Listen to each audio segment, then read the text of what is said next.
and I'm very excited that Jamie Farr will be there.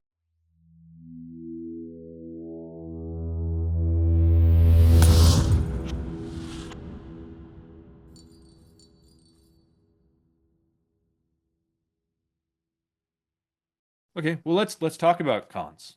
I think that'll be an interesting topic to talk about. All right. What cons do you have coming up? What kind of cons do you have coming up? For the first time in a long time, I'm back at cons. And I used to do cons when I first started, and then took a real long break from cons.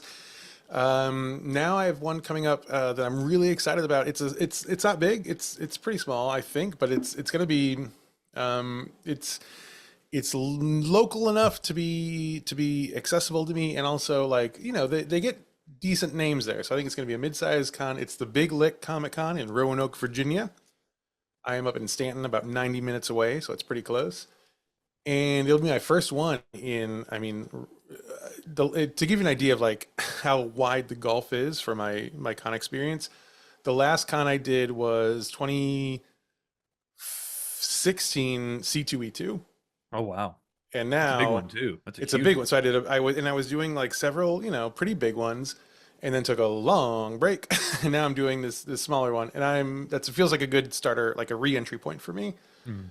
So it's Those August mid-sized 2nd, 3rd. ones are some of the most fun. Like they really are. Yeah, the stakes are pretty low, it feels like, but not so low that it's like, why am I here? Hmm. It's No, like, there's good reason to be there. You're probably going to get a good crowd and a good portion of them are probably it's is it a Comic Con? Is that how that's it is billed a or Comic is it? Con. It's a Comic Con. So you're going Yeah. to get a good portion of people that are there that are readers. Yep. The book focused ones and the sci-fi conventions tend to be a lot smaller from what I've seen, Yeah. unless you've got a really big author or a really juicy controversy. We benefited from that one year. Um, The Neil Gaiman year, we call that. no, Yep. no, oh my God. Jesus. No, it was Larry Correa. There was a whole like, you're invited, you're not invited. Well, you can't invite him. We're all going to show up, and it was a massive turnout, and it was Oh, wow. fantastic for us. It was a great weekend for us. But I like those mid-sized ones. Those are fun. Like you say, they get some kind of middle names, but there's some great names. Like Man, Jamie Farr is going to be there, and I am so that, excited. I grew up watching my TV MASH episodes, and I'm very excited that Jamie Farr will be there. It that's feels like, I'm afraid to say the algorithm this week has decided that I'm a big MASH fan, and I almost hate to say it but you are though, live right? over the internet. And I am when Jamie Farr's around. I think Jamie Farr was the Sheik in Cannonball Run. Like those are some of my favorites. So he I didn't showed know up that. at one near here we went to, and that was cool for me because I'm a big Cannonball Run fan. So I have never seen Cannonball Run in oh its my God. entirety. I've seen clips. I'm ashamed to say that now because I've promoted my upcoming book as part Cannonball Run, and I have seen clips of it, but I've never seen the full thing, and I should probably do that. It's I'd crack open a bottle of something and watch them both back to back, one and two. So Oh, then you say Cannonball Run and Mash. yeah, well, Yeah. yeah. But I think one thing that might be interesting to talk about is some of the benefits you get to going to a con that is kind of a mid-size. Like it's not always going to be. I think authors kind of struggle at some of the Comic Cons sometimes. Like we do some of the big ones, like the big fan expos. That's kind of C2E2 kind of size. We've done Dragon Con, and that's its own kind of monster. Actually, Yeah. that's not even. It's hard to get a table there if you're not kind of local.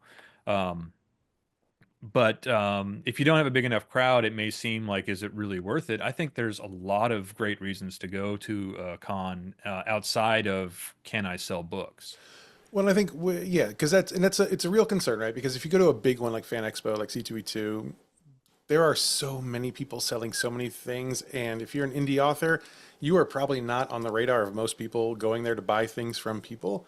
So it may actually not be the most lucrative for you, and they are Mhm. really expensive. But that's exactly why we should talk very much about the kind of the intangibles or the non-revenue generating benefits of this sort of thing. Yeah, outside of meeting Jamie Farr. Yeah, Um, I mean that's that goes without saying. yeah. I think one of the things I found, we started doing them probably 2020, but 5 years ago, I guess, or whenever they came back from lockdown, we started going to the shows, and I regretted not doing them sooner. I just never even honestly thought to. Like I hadn't been to a con of any kind since college, and I never thought, oh, that'd be a good place to go. But what we found, the biggest thing I say, go out and do it, is because you will learn very quickly whether the way you're selling your book resonates with anybody. Like if you have to stand there and pitch your book to anyone that even dares look at your table, you're going to find out very quickly whether that pitch is effective or not.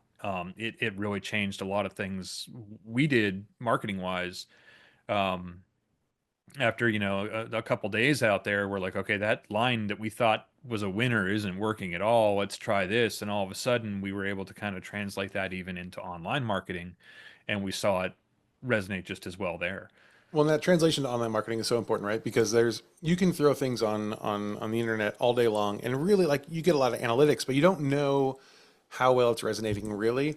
When you are at a con and you are looking someone in the eyes and they go dead and they turn their head and just wander while you're doing your pitch, it's not resonating. You can see that and it hurts, but it's really important feedback. Yeah, but conversely, on the non-soul crushing way to look at it is when you use the Oh, line yeah, that we should do that works. too. Yeah, go ahead. And you see Oh, them light did you up, have and they're those? all of a That sudden sounds like, man, great. What do I do? that sounds exactly like that you nailed it. That's me. I can't. Those are all the things I love. Um, that to me, I think, is the biggest reason for any author starting out, and even along the line. Like if you got a new book out, like go out, look people in the eye, and talk. And I mean, a lot of us, I think, by my nature, I'm extremely introverted, and interacting with people does drain me. But it's also, you have to kind of get by that, and that's a great way to force yourself to interact and to almost defend yourself a little bit with what you've done. Like you're going to stand there and go, I wrote this, here's why you should like it. But it is a nice crucible for finding the language, finding pitch lines, finding headlines, taglines, just things that work. Well, and you did write this, and you should be proud of it. You know, like that in it, and it is a good kind of testing ground to like actually like practice being proud of the work you've done because you should be proud of Hmm. it. And even I'm an extrovert, but I hate talking to new people. I am very bad at mixers. I'm very bad at networking events. Because I don't like initiating. If someone talks to me first, I'm very good, and I get super energized by that. Cons are always a thing where I have to be the initiator, so it's a good exercise for me, and I I hate every second of it, but I learn so much from it. And once I'm in the conversations, then I like it a lot. So we're all working our muscles there, and every single bit of it really helps. Yeah, absolutely. I think another thing you said there, we're all there doing that. Everybody, if you're on Artist Alley, if you're on a panel, you're all there in the same boat, and you start to see that, yeah, you should be proud of what you've done.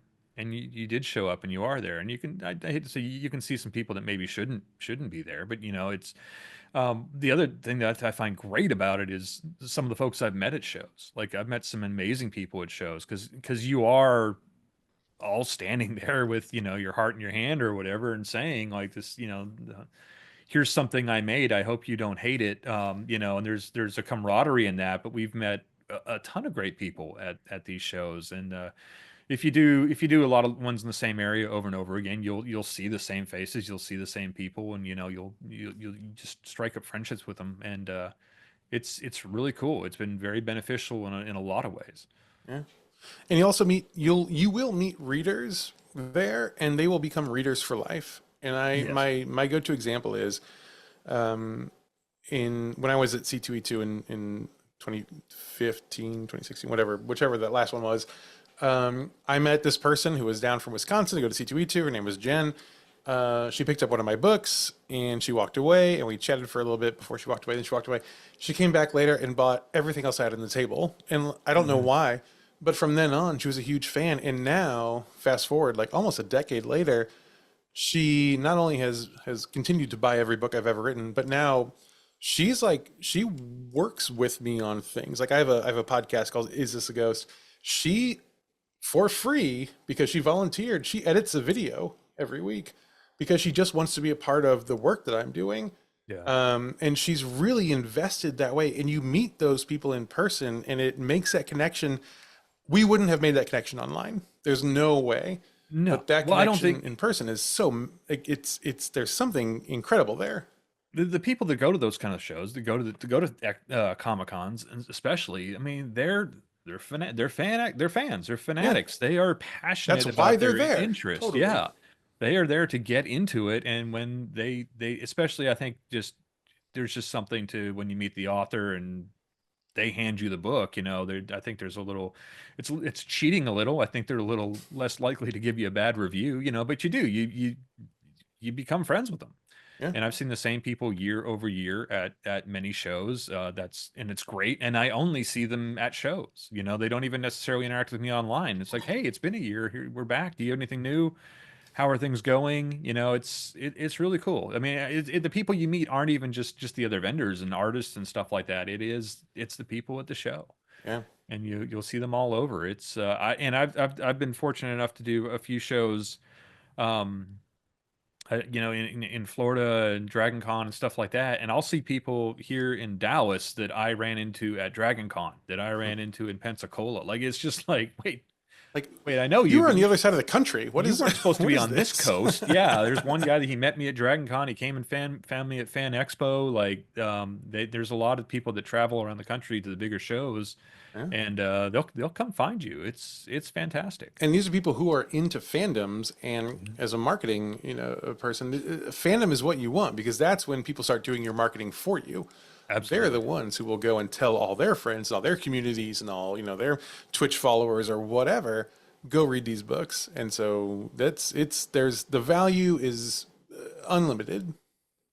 The other thing I can think of is some of it really depends on the show. Some of like for me anyway, the genres, well, we're in the science fiction conventions. They're generally smaller, the ones I've seen, and but the publishers are heavily involved in a lot of those. We have a couple here in Dallas that are, I mean, I'm of course comparing it to Fan Expo, which is like 50 to 75,000 It's people. They're yeah, monsters, and that's cosplay, and that's anime, and that's celebrity, and it's a that's true a Comic fan Con. expo. The Yeah. sci-fi conventions are diehard sci-fi readers, and there's not as many at these shows, but they are diehard readers, and they'll stop and talk to every author there and look at every book on every table. It's amazing, but also the publishers are involved quite a bit. So, and those, because they're a little smaller, um, you're able to make a lot more connections. Just in talking, there's more time to talk to people. There's more downtime. There's more stuff like that. And as far as opportunities to get into anthologies, to talk contracts, stuff like that. Not every show is like that. Dragon Con's got a really great writer track, so there's a lot of publishers involved heavily there. Um, the Fan Expo in Dallas, I know they're trying, but there's just not a lot publishing wise there. But so it really depends on the show. But if it's a book focused show, you're going to have those opportunities as well. Yeah. It's not just about the money, it's about what the future can bring for you and what these people can do for your future that will eventually bring you the money. I do think if you focus just on the money, you might be disappointed. I think Honestly. probably most people, the highway to to having fun in writing and publishing is littered with the bodies of the folks who went for money first. Exactly. I don't know. Well, There's what you say again? What's the con you've got coming up? Big Lick Comic Con in Roanoke, Virginia. It's August 2nd through the 3rd. It's a big 2-day con, and it'll be really fun. If you're there, please come say hello. I would love to meet you. That's the only one on my calendar right now. Ben, what do you got going on? I'll be in Chattanooga for LibertyCon 37, and the dates are June 20th and 22nd. And I think actually that's the second one. I think Fan Expo Dallas is the big one we do each year. It's May 30th to June 1st, so that's actually Oh wow, even sooner. So that's coming going to up. be. And I will say the reason we're able to do that one is because we're local. If we had to tack on hotel and travel on top of the table prices at something that size, it gets tricky. Well, and I think that's something we should talk about in future videos, like the logistics of traveling for cons. I definitely want to talk about that because I am terrified about that myself, and I bet a lot of folks are too. So Yeah. that's coming up eventually. But we will be talking a lot about cons in the future. I think it's an important topic. I think it's not often discussed, so we'll come back to that on another episode of A Billion Bad Ideas.